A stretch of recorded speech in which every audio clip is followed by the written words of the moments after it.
하겠습니다. 첫 번째 토론 때는 우리 전문가분들도 이렇게 먼저 말씀 듣고 언론 쪽을 말씀을 들었는데요. 이번 토론은 먼저 언론 계신 분들 먼저 듣고 한번 또 전문가분들 듣는 걸로 그렇게 한번 순서를 바꿔보겠습니다. 올 초에 교육개혁에 관한 토론을 해서 제가 이게 비슷한 얘기를 한 적이 있습니다. 그때 안병영 이제 전 장관님께서 나오셔서 한 말이 제가 잊어버리지가 않아요. 교육개혁 과제를 국회에 들고 갔더니 국회 교육상임위원 하셨죠. 뭐라고 하시면은 386 운동권 전사 절반, 신자유주의 기수 국회의원 절반, 그 가운데서 장관으로서 절대 고독을 느꼈다. 도저히 뭐를 할 수가 없었다.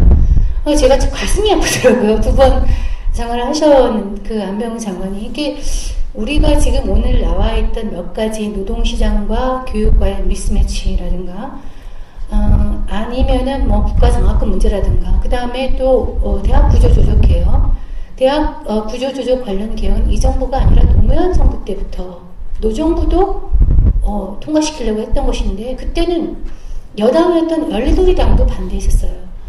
지금까지 안 되고 있는 몇 가지, 꼭 우리가 필요한 몇 가지 그 교육 합의가 되는 부분도 국회에 가면 이게 좌우로 갈려가지고 통과가 안 되고 하는 거를 제가 15년째 지켜보고 있거든요. 쉽게 말해서 우리는 답이 나와 있어요. 교육이 어떻게, 지금 얘기했지만은 대학 구조, 학생 수 감소에 따른 대학 구조 개혁이라든가, 아니면은 직업교육 강화라든가, 분명히 몇 가지 사회적 합의가 되는 어떤 논의되는 어떤 교육개혁 사안도 국회만 가면 안 됩니다. 뭐 예를 들어서 아까 우리가 대학에 입학 선발권 자유라 했지만은 지금 등록금도 법으로 묶여져 있어요. 등록금도 모두 법으로 법상입니다. 몇 % 이상은 안 되게 되어 있습니다. 이렇게 이제 합의되는 것도 국회만 가면 좌우가 그 이념으로 갈려가지고 해결이 안 되는 이런 부분이 되게 교육에 심각합니다. 제가 10년째, 좀 논설위원 10년째인데 10년째 이걸 쓰고 있어요, 사설을. 이게 국회에서 이걸 풀어줘야 된다. 이거는 정권이나 뭐 정부의 성격과가 달라서 어떤 정부가 들어와도 요거는 해야 된다는 게 있는데도 옛날에 여당은 야당일 때 반대하고요. 그 야당이 여당이 되면 여당은 또 반대합니다. 이렇게 해서 안 되는 게 10만 년이 간 게 법안이 한두 가지가 아니에요. 그래서 저는 우리 아까 발제문에서 우리 신용무 회장도 말씀하셨지만 교육에 있어서의 당파성과 이념을 걷어내는 것이 굉장히 시급한 과제라고 생각을 합니다. 비단 국회뿐만 아니라 교육개혁의 현장에서도 마찬가지고요. 그리고 김영삼 대통령 아까 5.3일 교육개혁의 공과에 대해서도 우리가 좀 얘기가 있었지만 뭐 풍수나의 기틀을 흔들었다는 얘기도 있고 보통교육의 기반을 만들었다는 평가도 있지만 5.3일 교육개혁할 때 초당파적인 교육개혁이 만들어져서 정치권의 입김에 배제 없이 나온 거를 김영삼 정부에서 받아서 만들었거든요. 지금 이제 그런 것이 저는 이제 필요하다고 생각을 하고, 이거는 오늘 해서 그런 게 아니라 제가 지난번에 우리 동아일보 주최 교육 토론회에서도 똑같이, 지금 왜냐하면 국회가 재개정을 못하고 학교 교육 현장이 재기능을 못하기 때문에 국회의 어떤 뭐 권능이나 입법권을 넘어서는 어떤 전문가 기구가, 사회적 합의 기구가 좀 있어야 되지 않을까. 그리고 저는 그 임기를 제 마음대로 한다면은 대통령 임기보다 좀 늘렸으면 하는 개인적인 바람까지 있습니다. 마치 헌법재판관들 우리가 7년씩 하는 거는 정권 임기를 받지 말고 재판하라는 걸로 하듯이 이분들한테 정권이 뭐 좌우가 되건 우가 되건 좀 넘어서서 그걸 초월할 수 있는 그런 안을 하기 위해서, 이거는 사실 대통령 임기보다, 물론 국회의원 임기보다 더 깊은, 더 높게, 길게 임기를 줘서 이런 기구를 만들어서 거기에서 나온 그 방안에 대해서는 우리가 국회와 이런 데서 뒷받침을 해서 정착을 시켜서 좀 100년간은 그런 정책을 만들어 봤으면 하는 생각을 가지고 있습니다.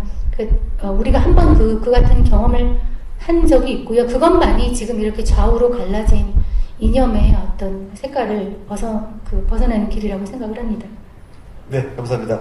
사실 그 앞에서 나온 5.3일 교육개혁이 원래 딱 20주년입니다. 그래서 이제 5.3일 교육개혁에 물론 공과도 있습니다. 그래서 그거 냉철하게 평가하고 또 한 번 이제 정말 그 국민들의 그 다양한 의견들을 모아가 결집해서 지금 오늘 제기된 많은 문제들을 좀 해결할 수 있는 그런 국가 차원의 그 개혁위원회 필요성에 대해서 또 말씀 주셨고요. 뭐 신영부 대표님 그 발제 안에도 상당히 그 강조가 되어 있는 것 같습니다. 그러면 또 우리 김영희 위원님 또 말씀 듣도록 하겠습니다. 예. 저도 오늘 발제 중에서 국가교육위원회에 대해서는 많이 동감을 하고, 저희 신문에서도 올해 초에 이제 1000명 독자 일반 시민들을 대상으로 조사를 했었는데, 아무래도 한겨레 조사니까 바이어스가 있다고 생각하실지 모르겠지만 나름, 하지만 거기서도 보면 사람들이 오늘 발제에 나왔듯이 가장 많은 불신의 이유는 역시 자주 바뀐다는 거였어요. 너무 자주 바뀌고, 저도 아까 얘기했듯이 그냥 애가 입시 때가 되면 또 바뀌어 있겠지라고 약간 체념하게 됐던 것 같아요. 저는 별로 막 그거 맞춰서 초등학교 때부터 시키는 엄마들도 있다지만, 그러지 않고 그냥 또 바뀌겠지라는 게, 바뀌는 게 너무 당연시 됐던 그런 게 문제인 것 같고, 그래서 저희 조사에서도 보면 그때 국가, 이제 이름은 좀 다르지만 뭐 교육과정개혁위원회든 이런 초당파적인 기구들이 필요하고 장기적인 논의가 필요하다는, 그때 정확히 기억은 안 나는데 하여튼 60몇 % 정도는 나왔던 것 같아요. 그리고 그 부분에 대해서들은 많이 공감들은 하는데, 사실 현실에서는 쉽지는 않죠. 뭐 지금 우리가 하다못해 세월호 특조위도 독립적인 기구 하나 하는데 이 구성을 가지고 이렇게 우리가 1년 동안 싸워오고 있는데, 그런 국가의 큰 교육 장기적인 정책을 하는 게 현실로 들어가면 쉽지는 않겠지만, 아까도 말씀드렸듯이 적어도 문제의식에 대한 공감들이 있기 때문에 가능하지 않을까라고 생각을 하고요. 이제 많이 바뀌었다고는 하는데, 약간의 구현을 하자면, 오히려 요즘 정부 들어서는 전 별로 큰 교육에 대해서 큰 그림이 없었다라고 생각을 해요. 그러니까 오히려 김영삼 정부 때 이제 우리가 제일 많이 얘기하는 게 20년 전 정책이나, 어쨌든 나름대로 그 정부 때마다 강조하는 교육의 포인트가 있고 그랬는데, 사실 제가 뭐 지금 정부의 비판적이라서가 아니라, 교육을 보면 뭐 행복교육 뭐 이 정도 지금 그거 말고는 어떤 뭐를 원하는지 뭔가 장기적인 그림이 너무 그런 논의를 안 하고 있지 않나라는 생각을 하고요. 그런 면에서는 지금 바사연에서 제안하는 기구 제안 같은 것들이 좀 반영이 돼서 같이 얘기를 해볼 수 있는 경우가 됐으면 좋겠다라고 생각을 합니다. 예, 간단히 얘기하겠습니다. 네, 감사합니다. 우리 김희삼 박사님 좀 말씀 주시죠. 예. 네, 저도 이런 장기적인 어떤 시기에서 교육개혁을 일관되게 추진할 그런 기구의 필요성에 대해서는 예전부터 많이 느끼고 있었는데 아직 현실화되지는 못한 것 같습니다. 근데 핀란드 같은 경우는 초등교육뿐만 아니라 사실 고등교육도 우리가 좀 배울 점들이 있는데요. 그 나라도 교육개혁을 상당히 오랜 기간 동안 일관되게 추진을 해서 지금에 이르렀고, 단적인 예로 아까 임준영 장관님께서도 말씀하셨지만 지금 대학을 졸업하고도 사실 제대로 취업을 못합니다. 그러니까 취업을 하더라도 자기 전공하고 전혀 다른 분야의 일을 하고 있기 때문에, 우리는 대학 전공하고 그 다음에 직무의 그러니까 불일치율이 50% 정도 되는데, 핀란드는 우리보다 절반도 안 되는 그 불일치율을 보이고 있습니다. 그리고 그 주된 차이는 또 대학을 언제 가느냐도 중요한 것인데요. 한국 학생들은 뭐 군대 가는 뭐 이런 요인이 있음에도 불구하고 대학 졸업자의 평균 연령이 25세인데 핀란드는 29세입니다. 그러니까 4년 차이가 나는 것이죠. 그만큼 일단 일을 하다가 본인이 필요할 때 필요한 기술과 역량을 추가적으로 배우기 위해서 대학을, 그런 가는 선택들이 더 이루어지는 것이 바람직하다는 걸 보여주는 것이 되겠고요. 그리고 또 한 가지, 그럼 우리 이런 대학 진학을 최우선시하는 풍조는 정말 답이 없는가? 저는 좀 해결책이 조금 보일 수 있다고 생각됩니다. 그래서 이미 이제 지난 정부부터 해서 대학 진학률 자체가 조금씩 꺾이기 시작했고요.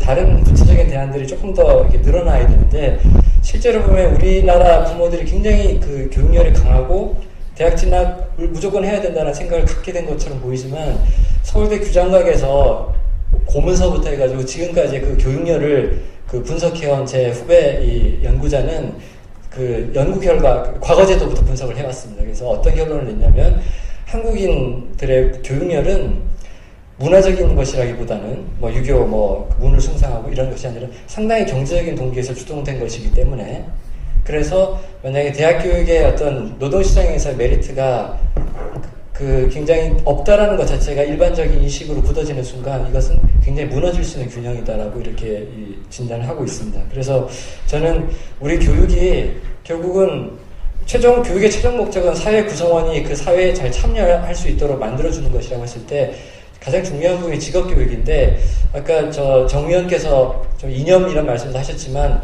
이런 교육의 어떤 목표가 직업이 되어야 된다는 거에 대해서 또 거부감을 가지고 있는 굉장히 교육 순수론도 있는 것 같습니다. 근데 우리가 좀 그 안에서 이 직업이라는 것 자체가 우리가 사회 구성원으로서 사회에 기여하고 자아실현을 한다는 것이기 때문에 조금 자기의 적성과 역량과 소질에 맞게 이렇게 할 수 있게 되고, 또 언론에서 먼저 이렇게 발표를 하셨으니까 제가 좀 당부를 드리고 싶은 것은, 지금 청년들에게는 사실 굉장히 또래라든지 또래 추종하는 그런 마인드도 있고 롤모델도 상당히 필요합니다. 그래서 고졸자들이 사회 여러 분야에서 진출해가지고 굉장히 당당하고 행복하게 살아가는 그런 좋은 모습들을 많이 좀 신문에서 다뤄주시면 좋을 것 같다라는 생각을 해봅니다. 예, 감사합니다. 우리 이성호 교수님 또 부탁드리겠습니다. 일단 아까 어떤 분께서 저거 질문하신 게 있으니까 그거 먼저 좀 네네. 답을 드리겠습니다. 그래서 주장하시는 거는 수능이 필요 없다 지금 이 말씀이신 거죠? 네.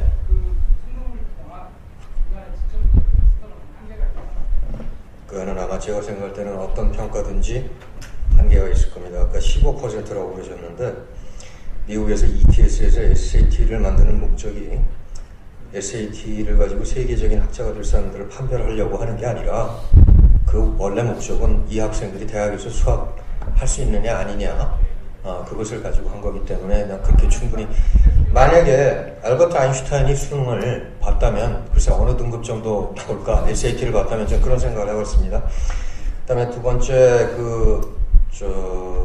국립대 이제 사립대 말씀하셨는데 전 중앙대에 있습니다. 여러분들이 가지셨던 풍년과는 달리 재벌이 들어왔으니까 학교 투자 많이 했겠지. 글쎄요, 아닌 것 같아요. 네.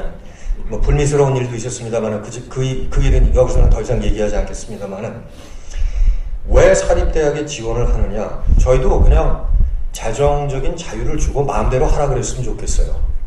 제약이 너무 많습니다. 그런데 국립대학, 사실 제 집사람도 국립대에 있어요. 그래서 가끔 이제 충돌을 합니다. 그런데 사립대 같은 경우는 아니 사립대 등록금 받아가지고 그거 가지고 운영하면 되지 않냐? 건물 지어야 됩니다. 다른 대학들하고 경쟁해야 됩니다. 아니 경쟁을 왜 하냐? 그러면 학생이 안 오거든요. 그건 전부 우리 사립대는 등록금에서 부담을 해야 돼요. 국립대 같은 경우는 예를 들어서 건물만 짓는다고 하더라도 그거는 국가 재정에서 부담하는 거 아닙니까? 그런 차이가 있습니다. 더 이상 사립대 얘기하고 싶은 마음은 없고, 그다음에 이제 스카이 지옥, 스카이 천국과 비스카이 지옥 이런 표현을 쓰셨는데, 저는 중앙대학 나온 사람 아닙니다. 그런데 저는 우리 중앙대학 학생들 굉장히 좋아해요. 제가 항상 격려해 줍니다. 아이들 물론 처음에 1학년 때는 나 연대 고대 갈 수 있었는데 그런 생각 가지고 있는 애들 많습니다. 근데 한 2년 3년 지도하면서 제가 인생의 결정을 빨리 내려서, 그럼 네가 그렇게 싫으면 연대 고대를 가든지 아니면 여기서 긍정적으로 생활을 하든지. 오늘도 막 나오는데 어떤 아이가 막 뛰어나오면서 교수님 저 LG에 취직됐습니다. 그래서 축하합니다. 그러고 나왔습니다. 그리고 너 나중에 쳐들 못하면 소주 한잔 사라. 그러고 나왔습니다. 너무 이 스카이 대 비스카이로 나누는 거는, 이거는 어떻게 보면 우리의 현실이라기보다는 우리가 어떤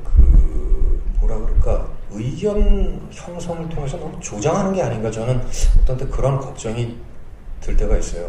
중앙대학교 좋은 학교입니다. 학생들 굉장히 행복하게 다니는 애들 많아요. 네. 그 다음에 이제 뭐 그 정도로 제가 응답을 드리고, 이제 우리 이 장관께서 말씀하셨던 이제 두 번째 토픽. 죄송합니다. 저는 위원회 제발 좀 그만 만들었으면 좋겠습니다. 진짜로. 그 뜻은 다 좋고 취지도 좋고 좋은데 그래가지고 한 번도 된 적이 없지 않습니까? 초당파적이요? 우리나라에서 초당파적이 된 적이 있습니까? 우리나라 국회의원들 천재입니다. 어디에 천재? 분열의 천재들이에요. 분열의 천재. 어떤 이슈 가지고도 그 사람들은 다 분열시킵니다. 심지어 의료 보건 가지고도 분열시키는 사람들이에요. 그래서 오히려 시대적이나 혹은 어떤 사회적인 흐름으로 볼 때 이제는 우리가 소위 개발 시대의 논리를 극복하고 국가가 막 기여한 부분 많고 정부가 할 일 굉장히 많은데 이제는 오히려 교육이 좀 이렇게 민간 영역으로 자꾸 좀 말하자면 주도권이 넘어가야 되지 않나. 그래서 그야말로 좀 다양한 어떤 교육들이 탄생해야 되는 거 아닌가. 저는 이제 체제가 탄생해야 되는 거 아닌가 그렇게 생각을 합니다. 대학에 대해서요. 아까 윤 장관님이 한 절반으로 줄였으면 좋겠다고 그러셨는데 글쎄 뭐 저는 지금 아마 유럽이 프랑스가 한 3분의 1, 독일이 대충 3분의 1 정도. 근데 지금 프랑스하고 독일에서 이미 우리 대학생 너무 많다 이런 얘기가 나오고 있거든요. 이런 얘기가 나오고 있으니까 우리나라의 경제적인 여건을 볼 때는 학령 인구의 30%도 좀 현실적으로 많은 거 아닌가 저는 그런 생각이 듭니다. 그런데 이제 문제는 적성과 능력에 맞게 우리가 이런 표현을 하는데 사람들의 인식은 그게 적성과 능력이 아니라 저는 얼마 전에 그 말 듣고 깜짝 놀랐습니다. 아이들이 수저래요. 수저가 뭐냐? 금수저, 은수저, 흑수저. 그래서 학생들한테 그랬습니다. 어떻게 그렇게 저속한 표현을 쓸 수 있냐. 아니 그러면은 부잣집에서 태어나면 무조건 그냥 자동적으로 서울대 가는 거냐? 그런 건 아니지 않느냐. 제가 그렇게 야단을 치면서도 속으로 어떤 생각을 했냐면 이게 우리 사회에 굉장히 팽배해 있는 어떤 소위 능력 혹은 적성에 대한 인식이구나. 다시 말해서 승복을 안 하는 겁니다. 그 사람 나보다 능력이 낮다. 아인슈타인 나보다 원래 고등학교 때부터 수학 잘했지, 과학 잘했지. 그게 아니라 아인슈타인 아버지 엄마 부자 유대 상인이었잖아. 그래서 나보다 부자로 살아서 과외도 많이 하고. 저는 과연 이 의식을 어떻게 변화를 시키느냐가 우리의 교육제도를 개선하고 개혁하는 것보다 우리가 선진국으로 도약하는데 가장 급선무가 가장 절박하고 가장 어떻게 보면 어렵고 가장 안타까운 그런 급선무가 아닐까 이렇게 생각을 해봅니다. 저 이 장관 여기 계시다고 드리는 말씀이 아니라요. 저는 어떤 때는 이 장관하고 의견이 달랐던 때도 있고 같았던 때도 있고 그랬는데 마이스터 고등학교 같은 거 잘하신 거예요. 네. 굉장히 저는 성공적으로 정착해가고 있다고 생각합니다. 그리고 제 대학원 학생 중에 하나가 마이스터 고등학교 선생인데요. 저한테 그런 얘기를 하더라고요. 교수님 몇 년 사이에 학부모들하고 학생들 인식이 굉장히 많이 달라졌습니다. 그래서 우리도 이제 좀 점진적으로 아까 어떤 분도 말씀하셨지만은 대학만 가면은 허드렛 일 안 해도 된다. 3D 안 해도 된다. 이런 어떤 환상을 깨고 정말 대학은 저희가 좀 더 일반적이고 좀 더 넓고 좀 더 깊이 있는 어떤 지적 능력을 함양하기 위해서 가는데 아니면은 그냥 고등학교를 졸업하고도 내가 안정된 그리고 내가 일생 동안 즐길 수 있는 보람을 찾을 수 있는 그런 직업을 제공해 줄 수 있는 그런 교육체제 쪽으로 가는 것이 바람직하지 않을까 그렇게 생각을 합니다. 그리고 아까 권오량 교수님께서 수능에 대해서 말씀하셨는데 저도 전적으로 공감합니다. 제발 좀 그래서 저는 도대체 교육과정평가원이 수능을 관장한다는 것 자체가 저는 이게 이제는 바뀌어야 되는 발상 아닌가. 그러니까 미국이 다 맞다는 건 아니지만 거의 ETS는 민간기구 아닙니까? 근데 우리는 결국은 정부가 수능을 관리하고 통제하고 하다 보니까 아무래도 정치적인 입김이 정권이 바뀔 때마다 들어가는 거 아니냐. 저는 그런 생각이 듭니다. 그리고 제발 교육과정 개편 정권 바뀔 때마다 안 했으면 좋겠습니다. 이번에는 어떻게 안 하고 지나가나 했더니 내년에 교육과정 개편을 또 하더라고요. 근데 들여다보니까 이거 1960년대 했던 거예요. 1960년대 통합교육과정이라고 했던 겁니다. 그래서 이게 과연 향상과 발전을 위한 개혁인지 변화인지 아니면 그냥 포장을 위한 변화인지 변화 그 자체를 위한 변화인지 참 안타까운 생각이 들 때가 굉장히 많습니다. 이 정도로 마치겠습니다. 예, 감사합니다. 다음 우리 윤정현 소장님 말씀 듣겠습니다. 오늘 하나 아쉬운 게 이 교육부 현직에서 오늘 하나 나오셔야 합니다. 그런 생각이 들어요. 이런 얘기가 오늘 언론에서도 많이 오셨으니까 교육당국에 좀 전달이 됐으면 좋겠습니다. 아까 저하고 이 교수께 공동으로 해준 사립대학을 대학에 위임하면 되지 않느냐는 얘기가 저는 120% 공감합니다. 지금 이 한 나라의 재원은 언제나 유한합니다. 어느 시대 어느 국가나 이 유한한 자원을 어떻게 효율적으로 배분을 해서 사용하느냐에 따라서 그 나라의 경쟁력이 좌우되는데요. 지금 사립대학에 재정을 지원하면서 평범한 간섭을 다 하고 있는데 우선 사립대학을 독립시켜줘야 합니다. 그렇게 해서 사립대학이 근본적으로 홀로 쓰려고 그러면 재정이 그걸 바로 써야 돼요. 재정이 자립이 안 되면 사립대학이 독자적으로 학사 운영을 할 수가 없습니다. 그래서 사립대학에 대해서 그러면 어떻게 재정 자립도를 해줄 거냐. 첫째, 등록금 자율합니다. 이 얘기하면 또 뭐 난리 나겠죠. 등록금 반값 해야 돼. 너희 막 공무원한 주제에 대학은 자율하자고. 바른 길로 가야 되는 거예요. 사립대학은 등록금을 자율해주고 대신에 사립대학에 지원하던 재정을 전부 모아서 국공립대학에 집중 지원을 해야 합니다. 그래서 공부할 능력과 의향은 있는데 사립대학에 등록금이 비싸니까 못 간 사람은 국공립대학에 와서 들어갈 수 있는 기회를 열어주고 그럼 사립대학은 재정을 등록금만 가지고 됩니까? 제가 얘기합니다. 기업입학제 이제는 허용할 때가 됐어요. 옛날에 기업입학제가 그걸 통해서 들어온 자금이 다른 데 횡령이 되고 재단에서 다른 데라고 유용해서 쓰고 이제는 우리나라 발전 단계가 그 단계는 훨씬 넘었습니다. 요즘 어느 사립대학에서 등록금 또는 기업입학제 허용할 때 그 자금을 재단에서 불법적으로 살 수가 있겠습니다. 내부 고발자부터 시작해서 사회 감시망이 이제는 철저히 되어 있다고 봅니다. 그리고 교육당국이 해야 할 일은 바로 이런 거예요. 그럼 허용해주고 그것이 제대로 정상적으로 진행이 되는지 관리감독을 철저히 하는 거예요.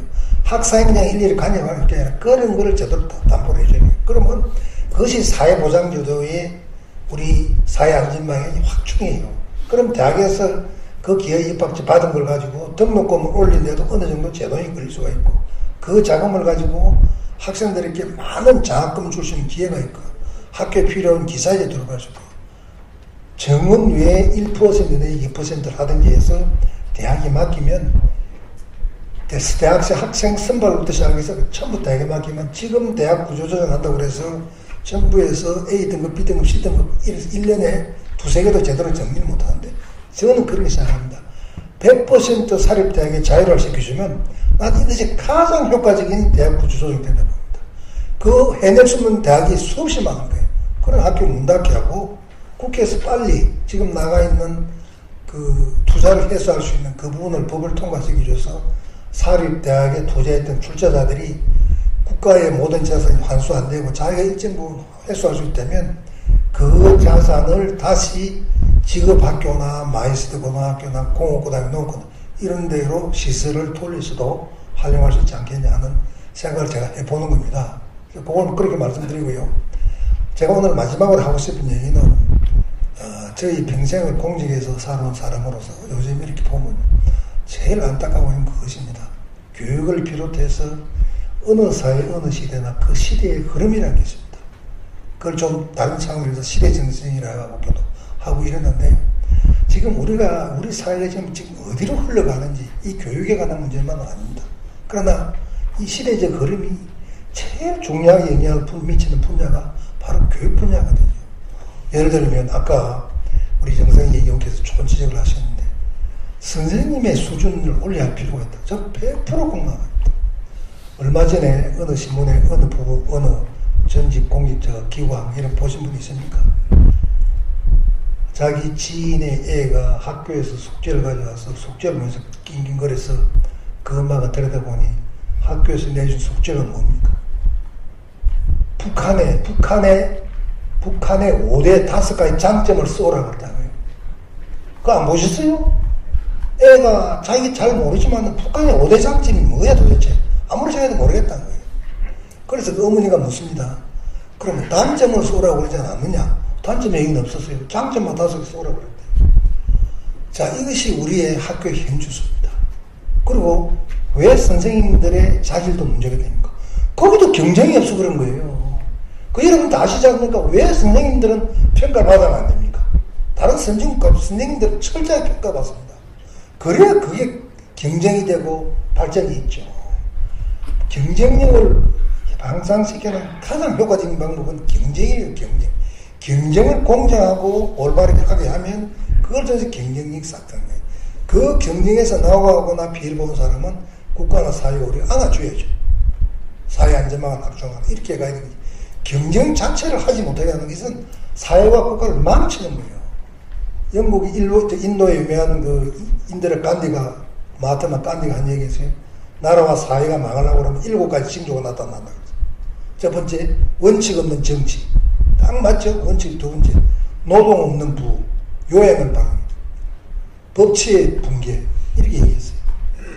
지금 우리 사회를 한번 되돌아볼 필요가 정말 있다고 보거든요. 그래서 제가 말씀드리고 싶은 것은 절대로 경쟁을 필요 어떻게 합리적이고 공정하고 투명한 경쟁을 하는 것을 정부가 질서를 만들고 담보해야 하는 것이지 그 자체를 피해가는 것은 절대로 안 된다.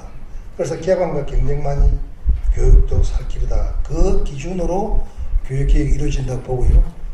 그럼 구체적으로 교육개혁을 가버넌스 어떻게 하겠냐. 오늘 우리 바사인에서 이혼의 제도, 국가권익위원회나 국민인권위원회 같은 정권의 바뀜이 없이 계속할 수 있는 그런 위원회를 만드는 제안을 했는데 우리 이 교수 말씀하신 것처럼 이혼의 제도가 안고 있는 문제가 많아요. 책임을 서로 안 져요. 이혼회를 해놓으면요. 이게 의사결정이 어렵습니다. 그러니까 이혼의 제도도 문제가 없는 건 아니에요. 그러나 현재 단계에서 국민 여론을 수립하고 공감을 이루려면 일단은 시작은 이혼회를 가야 되지 않겠냐 해서 말씀드린 거고요. 마지막으로 제가 한두 가지만 언급하면 오늘 우리가 그 바사인 발표에도 제가 깜빡 잊어버렸는데 빠진 게 교육 행정에 관한 문제입니다. 지금 교육은 지방자치를 한다고 해서 아까 대구에서 교육감 가셨나? 교육청이 있고 중앙의 교육부, 우리 장관 더 잘하시잖아요. 교육행정을 둘러싸고 교육부와 교육청 간에 일어나는 뭐라고 그래야 되나요? 그래서 맞지 않는 분열, 갈등이라고 그러나요? 그 사옥에서 녹아나오는 게 학생이고 부모 아닙니까? 그거 어떻게 할 것이며, 특히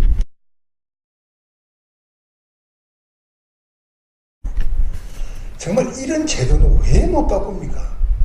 교육감을 앞으로도 계속 선거를 뽑을까요? 교육감을 선거를 뽑으면 어떻게 됩니까? 서울시 교육감, 경기도 교육감, 서울시장 비용을 얼마나 듭니까? 이게 교육감이 아니라 교육하는 사람은 진짜 순수하고 소리 정치인이 돼야 되는 정치인이 그거 선거한다고 든 그 많은 비용을 나중에 어떻게 보존해? 그러니까 사고 나죠.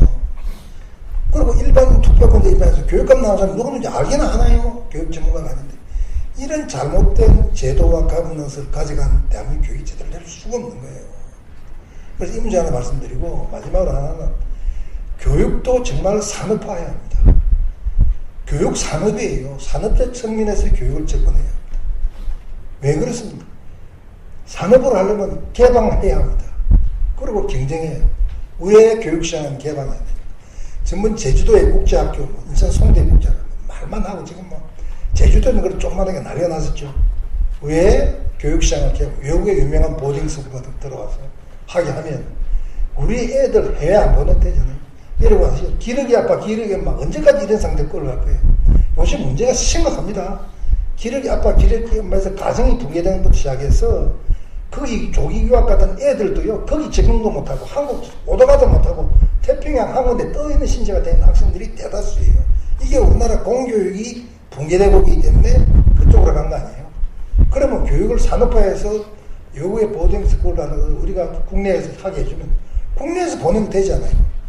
아까 교육은 밥상머리부터 시작된 가정교육이 얼마나 중요한데요. 기러기 아빠한테는 가정교육을 못 시키잖아요. 기숙사 전부 다 넣어서 하고 주말에 와서 보고 하면 비용을 몇 분의 1 절약할 수 있죠. 왜 이런 거잖아요.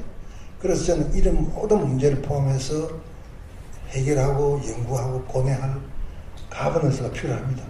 위원회 제도가 많지만은 우선은 위원회 제도 독임제를 하면 이게 국민 공감대를 얻겠습니까? 그래서 우리나라 사람은 오만 약점 다 있는데요. 청문회 통과하겠습니까?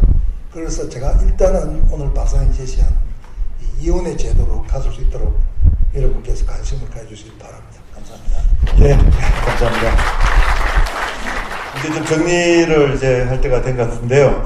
오늘 신영무 대표님 좋은 발제부터 시작해서 또 좋은 토론이 이어졌고요. 아마 오늘 자리를 정리하는 정리는 우리 윤정현 전 장관님께서 잘 해주신 것 같습니다. 그래서 제가 별도로 이렇게 더 말씀을 안 드리겠고요. 제가 이제 부서를 한번 이끈 경험에서 이렇게 제 입장을 말씀을 좀 드리면, 우리 모두에 제가 말씀드렸듯이 우리 사회의 발전을 교육이 원동력이 돼서 끌어왔던 그런 경험이 있었습니다. 그렇지만 최근에 이제 와서 보면은 우리 경제나 사회의 발전은 굉장히 빨랐지만 교육의 질적인 개선이라든지 문제를 이렇게 해결하는 그런 것들이 조금 더디었던 것 같습니다. 그래서 이제 그 괴리가 좀 넓어지면서 또 한 번 좀 대대적인 개혁을 할 시기가 와 있다 이렇게 생각이 되고요.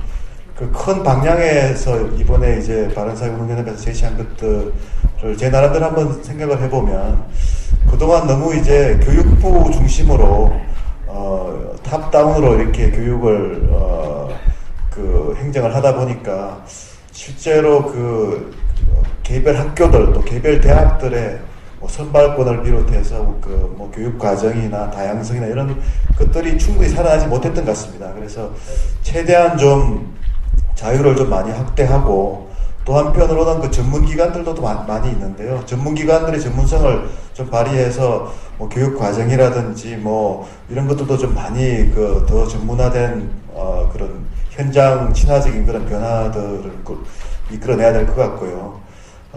또 교사의 역량도 많이 이야기를 했습니다만, 교사 부분이라든지 이런 것들도 이제 변화가 있어야 될 것 같습니다. 그리고 이런 이제 현장이나 교사들이나 또 전문가들에게 좀 이양을 해서 자율적으로 운영하는 체제로 이렇게 옮겨가면서, 또 한편으로는 굉장히 전략적인 부분들이 있는 것 같습니다. 많이 나왔던 이제 직업교육이 약화돼서 또 대학교육이 너무 팽창해서 일어나는 그런 미스매치 문제라든지, 또 수능의 큰 이제 제도 변화 같은 것들은 사실 장관 한 명이 아니면 한 정권이 하기가 참 힘들게 됐습니다. 그래서 그런 이제 큰 전략적인 부분들은 좀 위원회를 둬서 좀 장기적으로 전략적인 그런 기능을 강화해서 문제를 해결해야 되는 그런 시점이 온 것 같다는 생각이 들고요. 그래서 이런 이제 좋은 문제 제기가 있었고, 저는 하나하나의 문제들이 그냥 이렇게 쉽게 그냥 답이 나올 건 아닌 것 같고요. 오늘도 또 다양한 의견들이 사실 제시됐습니다. 그래서 제가 그냥 이렇게 이해를 하면, 이번에 바른사회운동연합에서 신영무 대표님도 우리 윤정현 전 장관님 비롯해서 아주 좋은 문제 제기가 있었다고 생각을 하고요. 이런 문제 제기가 된 것을 앞으로 좀 잘 받아서 전문가분들도 계시고 정부도 있고 또 대학들도 있고 총장님도 또 역할을 하셔야 될 것 같습니다. 그래서 우리 교육계 각 분야에서 좀 호응이 있어가지고 우리 교육의 큰 변화에 좀 큰 계기가 됐으면 하는 개인적인 바람입니다. 그렇게 좀 저는 정리를 하고요. 혹시 또 우리 패널에서도 또 한 말씀씩 좀 정리 말씀하실 분 있으면 짧게 한 말씀씩 하시죠. 우리 순서대로 우리 정 의원님부터 한 말씀 부탁드리겠습니다. 죄송합니다. 네, 저도 이렇게 우리나라 사람들은 전부가 학부모들은 교육 전문가고 국민 전체가 또 정치 전문가 아니겠습니까? 그래서 한다고 해도 아까 우리 김영희 부장이 얘기했지만 국가 전체를 위한 교육 정책과 자기의 이해관계가 충돌되는 게 참 그런 지점이 많습니다. 그래서 참 교육 문제를 해결하는 데의 딜레마입니다. 그래서 아까 정책도 중요하지만 이 마인드셋이 바뀌고 사람들의 인식이 바뀌는 지점도 되게 중요합니다. 오늘 윤정은 장관 좀 놀랍게도 교육도 경쟁 시켜야 되고 산업화해야 된다고 좀 너무 제가 생각하고는 조금 더 그쪽으로 가신 주장을 하시기도 했는데, 그렇게 다양한 교육에 대해서는 하는데, 저 이렇게 물어보고 싶어요. 대학 진학률 떨어뜨려야 된다. 저 100배 공감하거든요. 여러분도 다 공감하실 텐데, 그럼 네 아이도 안 보낼래 얘기를 하면은 답이 사실 없는 문제거든요. 사실 대통령부터가 저는 자기 아이들 중에 한두 명 정도는 저 대학을 안 보내야 된다고 생각합니다. 국무총리도 자기 애들 중에 한두 명은 안 보내는 생각합니다. 그리고 뭐 교육감 뭐 출마해가지고 뭐 자사고나 특목고 없앤다 그러면 자기애는 집어넣잖아요. 이렇게 자기가 가지고 있는 교육 문제와 사회 전체의 문제에 대해서 또 균열과 딜레마가 있는 것이 문제를 어렵게 하기 때문에 또 이런 자리도 있는 것 같습니다. 왜냐하면 인식을 인식 체계를 좀 바꾸고 이게 생각을 틀을 바꿔가는데 좀 시간이 필요한 문제가 있고, 그래서 인식을 바꾸는 데는 이제 우리 같은 언론의 기능도 중요하다고 생각을 하지만, 제가 아까 말씀드린 대로 지금 위기가 기회라고 생각을 하면 지금 이 교육이 우리가 한계에 도달했다 하는 거에 대해서 공감대가 많이 형성되고 있고, 우리 교육에 여러 가지 문제가 나타나고 있는 것은 우리가 이 교육에 대한 패러다임을 바꾸는데 오히려 좋은 기회라고 생각이 들어서 이런 자리가 의미 있다고 생각합니다. 예, 순서를 조금 바꿔서 우리 김영희 부국장님 지금 뭐 급하게 회의 때문에 가셔야 되는 봅니다. 말씀 부탁드리겠습니다. 예, 저는 진짜 제가 기대했던 것보다 이 자리에서 되게 많은 정보도 얻고, 되게 오히려 제가 공부가 된 것 같아서 신영모 대표님 감사합니다. 딴 것보다 근데 저는 한 가지는 우리가 이게 민간이 맡고 뭐 국가가 맡고 이런 문제는 아니지만, 그런 교육 문제에 있어서만은 공공성은 언제나 생각을 해야 된다고 생각을 합니다. 그래서 우리가 자유를 준다라고 하더라도 자유라고 했을 때 이게 한없이 그냥 맡기면 될 것이다라는 것만 갖고는 저는 조금, 그런 식의 자유라면 다 찬성을 할 수는 없고요. 하지만 더 다양화하고 인재에 맞는 창의적인 인재를 뽑기 위한 다양한 선발 방법들, 이런 거에 대해서 동의를 하고, 그 과정에서 대학들이나 교육 담당자들이 공공성만 생각한다면 조금 방법은 있지 않을까, 이제부터 논의를 시작해 나가면 그렇게 생각합니다. 네, 감사합니다. 네, 감사합니다. 우리 김인환 박사님. 네, 개방과 자유와 이거는 어디나 개혁을 위한 중요한 도구 및 무기가 되는 것 같습니다. 그래서 제가 말씀드리지 못했는데, 그런 면에서는 저는 좀 교직 개방도 우리가 좀 고려를 해야 될 때가 됐다라는 생각이 들고요. 그리고 지금 뒤에 여기 보면 바른 사회가 원하는 바른 사람들이라고 되어 있는데, 지금 우리 사회가 또 바른가에 대한 또 인식이 우리 좀 그렇게 생각해 보면은 바른사회운동연합이라는 것이 생긴 것도 사실 그러지 못하다는 문제의식 때문에 있는 것 같습니다. 그러면 우리 바른 사회를 만들어갈 바른 사람들을 우리 교육이 길러내야 된다는 문제의식을 가져야 될 것 같고요. 지금 우리 사회가 이렇게 바르지 못하게 된 것은 사실 기성세대의 책임이라고 생각이 됩니다. 그래서 저같이 486, 그러니까 헬조선 20대들이 이렇게 질시하는 486들도 그 책임을 공유를 하고 있다는 생각이 들고, 뭔가 좀 좌우 이렇게 보수 진보 대립과 분열하지 말고 같이 할 수 있는 바들을 많이 찾아 나서야 될 거라는 생각이 드는데요. 이제 다행스러운 것은 지금 교육이 바뀌지 않으면 안 된다라는 그런 절박한 문제의식에 부인할 사람 없는 것 같습니다. 지금 이제 나라가 망할 지경인데 아이를 안 낳아서, 근데 아이를 안 낳는 가장 첫 번째 이유는 사실 교육입니다. 그래서 지금 또 소수 정예의 아이들을 키우기 위해서 일당백을 또 할 수 있는 아이들을 어떻게 키워낼 것인가의 문제가 있기 때문에 교육이 바뀌어야 되고 어떤 인재를 길러놔야 될 거라는 것은 사실 민주적 시민상하고 사실 기업의 인재상하고 지금 통합되는 그 협동적 문제 해결 등이 중요하다는 것을 우리 다 인식하게 됐고요. 그런 면에서는 좀 실질적인 어떤 데 있어서 합의를 할 수 있는 것을 좀 고쳐나가는 게 필요할 것 같은데, 저는 학령 인구가, 그러니까 인구가 줄어나가고 있는 것도 대학 구조조정에도 하나의 불가피한 요인이 되지만은 초등등 교육을 바꾸는 데서도 작용할 수 있는 측면이 있다고 생각됩니다. 예를 들자면 고등학교 같은 경우에 무학년 학점제 같은 거, 수강 신청제를 이렇게 좀 확대하는데도 학생이 주니까 교실이 좀 여유가 생기죠. 그러니까 얼마든지 이렇게 이동 수업 더 자유롭게 할 수가 있고요. 그리고 지금 그 전문계 고등학교, 특성화고는 모자라는데 일반 계고는 사실 좀 많습니다. 그렇기 때문에 특성화고를 못 간 애들도 지금 일반고에 가가지고 일반고가 지금 이제 학교 붕괴가 많이 일어나고 있기 때문에 저는 일반고의 상당수를 특성화고로 전환을 하고, 그리고 전문대도 상당 부분 특성화고를 전환해가지고 이런 중등교육 과정에서 직업교육을 늘리는 것, 이것에 아마 반대할 사람들 없다는 생각이 듭니다. 이런 것부터 하나하나 해나가는 게 좋지 않을까 이런 생각을 합니다. 네, 이수호 교수님 마지막 대표 부탁드리겠습니다. 예. 이때는 마지막이 괜찮네요. 제가 이 발정을 몇 번 읽어봤다고 그랬는데, 정말로 저는 우리 신영모 대표님이랑 이 어떤 방향이라든지 철학에 있어서 공감을 굉장히 많이 했습니다. 근데 읽으면서 굉장히 용기 있는 분이다. 상당히 아주 과감하게 말씀을 하셨다. 이제 그런 생각이 들었습니다. 우리 다 잘 돼가고 있고 아무 문제 없다. 이런 토론보다는 아마 우리가 지금 어떤 문제점을 가지고 있느냐, 앞으로 어떻게 개선을 해야 될 것이냐, 이게 더 긍정적이고 발전적이겠죠. 좀 그런 면에서는 상당히 의미 있다고 생각을 합니다. 이 교육에 대한 토론 같은 거 우리나라에서 하다 보면 제일 많이 인용되는 나라가 핀란드입니다. 우리나라 사람들 핀란드에서 대해서 엄청난 허상을 지금 보고 있는 거거든요.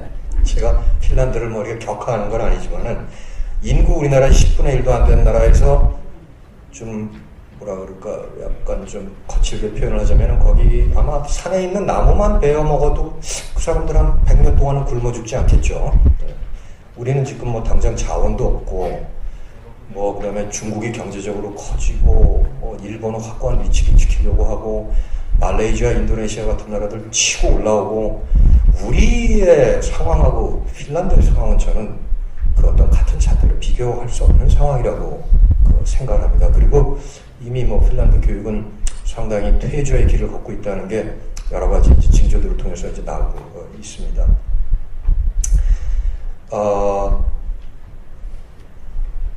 굉장히 중요한 주제 중에 하나가 이제 대학이었는데 대학을 어떻게 할 것인가.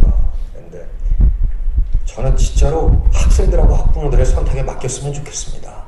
사실은 제가 이해하기로는 아마 이 장관이 그거를 시도를 하셨던 것 같아요. 그런데 이제 다른 여러 가지 고려 요소 때문에 지금 정부 들어와서는 방향이 상당히 바뀌었습니다. 그러면 정부는 그냥 내버려 아무것도 하지 말고 수수방관하고 있어라 그 얘기는 아니고 이제 대학이 뭐 문을 닫고 뭐 전원을 하고 그러다 보면 여러 가지 이제 그 과도기적인 현상들이 생기겠죠. 그럼 정부는 좀 그런 거를 정리해달라. 예컨대 대학에서 당장 문을 닫는 대학에서 발생하는 실업 문제라든지 그다음에 뭐 일반 대학을 뭐 실업계학교, 직업 준비학교로 이제 전환시키는 뭐 그런 문제라든지 그거를 정부가 좀 관리를 해줬으면 좋겠다. 그게 이제 제 바람입니다. 마지막으로 이런 말씀 드리고 싶습니다. 제가 뭐 지식을 과시하는 건 전혀 아니고요. 지금부터 몇천 년 전에 그리스인들은 교육이라는 것은 부모가 알아서 할 일이지 왜 사회나 국가가 간섭을 하느냐 이렇게 생각을 하고 사실은 시작이 됐습니다. 근데 중국에서는 그거보다 더 앞서서 이미 요순 시대에 교육은 국가나 사회가 관리하고 통제해야 되는 거 아니냐 이런 생각으로 시작됐는데 결국 현대적이고 민주적이고 근대적인 학교 교육 제도는 동양에서 탄생한 게 아니라 서양에서 탄생했고 그리고 지금도 우리보다 더 시대에 맞춰서 상황에 맞춰서 뭐라 그럴까 상당히 그 융통성 있게 변신해가고 있는 모습을 볼 때 진짜로 이제는 뭔가 우리가 문제가 생길 때마다 중요한 어떤 이슈가 있을 때마다 국가가 뭐를 해라 정부는 뭐를 해라 이런 생각보다는 이제 우리 민간인들이 우리 학부모들이 무엇을 할 것이냐 주도적으로 이런 쪽으로 좀 이 사고방식이 좀 변환돼 나가야 되지 않나 그런 말씀을 드리면서 제 얘기 다시 할까 합니다. 감사합니다. 네, 감사합니다. 네, 박수 한번 이제 주시죠. 네. 저는 우리 교육에 아직 희망이 많이 있다고 생각합니다. 사실 최근에 이제 교육 전문가들 많이 하는 얘기 중에 변곡점 이론이 있는데요. 변곡점이라는 게 이렇게 서서히 이렇게 커브가 가다가 갑자기 확 올라가는 시점을 이제 변곡점이라고 하는데 우리 교육의 변화가 지금 좀 많이 느립니다. 그렇지만 어느 순간에 폭발적으로 바뀔 수 있는 저력을 가지고 있다 이렇게 생각을 하고요. 현장에서도 그런 변화 욕구들도 많이 있는 것 같습니다. 선생님들 말씀도 하지만 젊은 선생님들 중에서는 의욕적으로 한번 바꿔보겠다는 선생님들도 많이 계시고요. 특히 저는 우리 교육에 희망이 있는 것이 우리 국민들 전체가 다 관심을 많이 가지고 있고 특히 오늘 그 토크쇼에서 보듯이 우리 국가의 그 원로분들이라고 할 수 있는 우리 신영무 대표님이라든지 윤석열 장관님이라든지 또 지금 모두 이제 마지막 말씀해 주실 김병일 대표님이라든지 사회 원로분들께서 정말 참 하기 힘든 말씀들인데 가장 그 아픈 말씀들을 이렇게 공론화를 주도를 해 주시고 있기 때문에 저는 우리 교육이 언젠가는 폭발적으로 바뀔 그런 지금 힘을 쌓아가고 있다 이렇게 말씀을 드리고 싶고요. 오늘 또 이렇게 한 분도 나가시지 않고 이렇게 많은 분들이 그냥 끝까지 이렇게 경청해 주시고 또 좋은 의견 주신 거 다시 감사드립니다. 그래서 마지막 맺는 말은 우리 김병일 공동대표님께 좀 부탁드릴까 합니다. 감사합니다.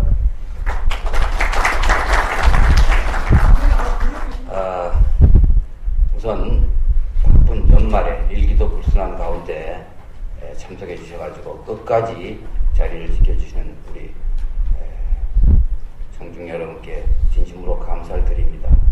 그리고 좋은 내용 여러분들이 다 들었다시피 좋은 내용 많이 준비하셔가지고 발표해 주신 패널 또 우리 좌장 여러분께 정말 감사 말씀드립니다. 그리고 이 바른사회운동연합과 우리 한국교총 공동개최를 하면서 아주 뜻깊게 이 행사를 마무리하려고 시도하시는 분들에 대해서 또 그 노고에 대해서도 감사드립니다. 오늘 이처럼 많이 오셔서 또 끝까지 이렇게 자리를 지키시는 것, 이것이야말로 우리 교육에 대해서 관심이 높다는 것입니다. 과거에 교육이 크게 기여했고 지금은 그런 역할을 제대로 하지 못하고 있고 그럼 반드시 다시 또 역할을 해야 된다 하는 그런 바람의 지백이 아닌가 생각을 합니다. 지난 8월 달에 안동에서 10월 달에 광주에서 아주 지역의 호응을 받고 의미 있는 교육 개혁이 논의됐습니다. 그 내용은 아까 신영래 대표께서 소상하게 개혁 방안에 담아서 말씀드렸습니다. 오늘 정말 각계각층에서 교육에 평생 종사하시는 분만 아니라 언론기관에서 연구기관에서 또 한때 국가 경영을 책임지고 일했던 원로들 이런 분들이 아주 다양한 의견을 주셨습니다. 문제점도 많이 나왔고 또 개혁 방안도 다양하게 나왔습니다. 좌장께서 교육부 수장도 하시면서 그동안에 연구와 실무를 다 겸하셨기 때문에 정리를 잘 해주셨습니다. 제가 중언부언 하지 않으려 합니다. 다만 한두 가지만 아주 가벼운 말씀으로 드리면은 지금 현재 대학교 진학률이 너무 높다. 대학에 나오는 사람이 수십만 명인데 그들이 원하는 일자리를 줄 수가 있느냐. 여기서 모든 것이 뒤엉킨다. 줄여야 된다. 등등 나왔습니다. 아까 중간에 또 우리나라 사람들의 교육열이 전통은 깊지만 이게 반드시 문치주의 이런 문화만이 아니고 그것이 가장 경제적으로 유리한 코스였기 때문에 택했는데 하는 말씀도 나왔습니다. 그래서 제가 언뜻 떠오른 게 바로 고등학교만 나와도 이런 사람이 될 수 있다 하는 고졸 신화를 우리 한번 만들고 그런 것을 사회에 널리 버티는 이런 운동을 꾸준하게 추진했으면 좋겠다. 여기 언론계에서도 참석을 해주신데 정말 간곡히 부탁하고 싶습니다. 신뢰가 있지 않습니까? 바로 프로야구입니다. 프로야구 초창기 때는 바로 프로야구 들어가려고 안 했습니다. 그래도 대학은 나와야지. 1류 선수들은 대학 가고 2류, 3류가 고졸 프로야구 들어갔는데 지금은 어떻습니까? 가장 잘하는 사람은 메이저리그, 그 다음이 프로야구, 제일 시원찮은 사람이 대학을 간다고 합니다. 요즘 우리하고는 생각이 다릅니다. 젊은 사람들은 아주 그 K-팝에 빠져들고 게임에 빠져들고 어느 이 사람들에게도 매혹적으로 다가갑니다. 바로 부모의 관점에서 보지 말고 그 아이 살아갈 미래를 생각하면서 정말 공부보다는 장기를 발휘할 수 있는 그런 사람을 만들었는데 우리 모두가 다 함께 노력을 했으면 좋겠습니다. 이 노력도 신화를 만들고 보도하고 하는 어떤 추진 주체가 있어야 되지 않을까 생각됩니다. 한 가지만 더 말씀드리면 바로 선생님의 문제입니다. 아까 선생님을 뛰어넘는 교육 없다고 그랬습니다. 저도 그렇게 생각합니다. 지금 말이죠. 취업난 속에서 가장 선호하는 직업이 어디라고 생각됩니까? 바로 교사입니다. 교사는 취업순위 1순위입니다. 교사는 이건 젊은 교사지만 학생들만이 아니고 부모들도 마찬가지입니다. 왜 그렇습니까? 왜 교사가 되기를 이렇게 희망합니까? 62세까지 정년이 보장되어 있습니다. 요새 이런 사오정 5.6도 얘기가 나올 때. 그리고 나와도 또 뭐 연금개혁 얘기가 제기되고 있습니다만 평생 연금 받습니다. 이런 안정된 직업을 향해서 우수한 인재들이 교직으로 들어오고 있습니다. 그런데 역설적이게도 OECD 통계를 보면은 가장 교사가 돼서 후회하는 나라가 바로 우리나라입니다. 그것도 5년이 안 된 교사들의 후회하는 의견이 월등히 높습니다. 바로 안정된 직장, 연금, 이것은 들어올 때 한 번 느끼는 겁니다.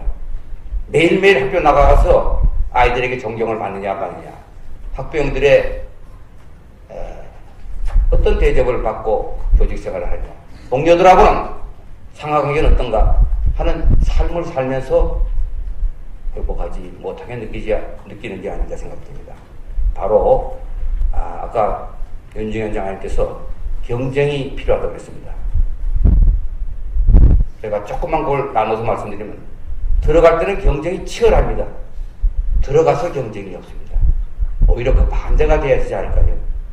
바로 들어와서 내가 다른 선생님보다도 얼마나 무엇을 더 잘 가르쳐야 되느냐 하는 것이 경쟁이 이루어져야 되고, 그 경쟁은 바로 학생들에게 모험적인 본을 보이는, 그림자도 밟고 싶지 않다고 하던 그런 선생님 상에 가까이 다가가는 것이 아닌가 하는 생각이 듭니다.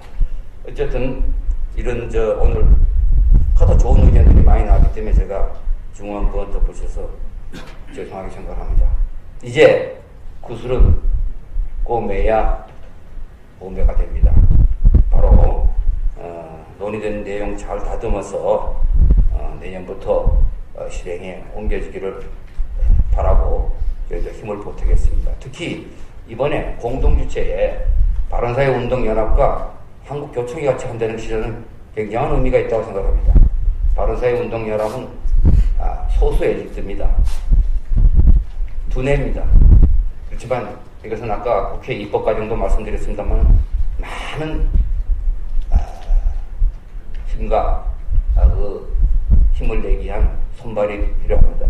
한국교총은 18만 여직원이 있고, 또 입법을 위해서 수십 년 동안 엄청나게 노력한 경험을 가지고 있습니다. 노하우가 있습니다. 아까 교총 회장 말씀에서 전적으로 이 방안에 대해서 결정된 것에 앞장서서 추진하시겠다고 그랬습니다. 함께 이 자리엔 교총 회장님이 안 계시지만 많은 기대를 합니다. 어쨌든 오늘 이 자리가 한정된 자리입니다만 여기서 모아진 의견이 우리 사회에 퍼져나가서 입법화되고 정책화되고 실행이 될 수 있기를 간곡히 여러분과 함께 바라면서 제 두서없는 회막 인사를 마치도록 하겠습니다. 감사합니다.